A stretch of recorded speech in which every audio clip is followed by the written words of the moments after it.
בימים האחרונים יצא לי ככה לחשוב על כל מה שאנחנו עוברים כמפונים, אני חושבת. כן. כן, איתן. מה יש לך להגיד כמפונה?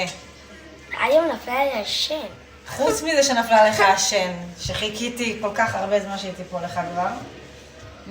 איך אתה מרגיש שאתה לא בבית? שלא כדאי לחזור אל החברים. בא לך לחזור לחברים? אבל יש לך פה הרבה חברים חדשים שכן הכרת. כן, אבל בא לי את הישנים. אבל יש לך פה הזדמנות מדהימה ליצור פה חברויות חדשות, להכיר אנשים שבחיים לא היית מכיר. איזה יופי, תחשב אם היית גר בקיבוץ, לא היית מכיר אותם, את החברים שעכשיו הכרת. אני בחיים לא יכולה לשכוח. לא, ברור שאתה לא תשכח אותם. אבל איזה כיף זה שיש לך חברים חדשים עכשיו. כן, אבל אני לא אהיה איתם בסוף המלחמה, ואני יותר מתרגש לחברים. אז אני... אגב,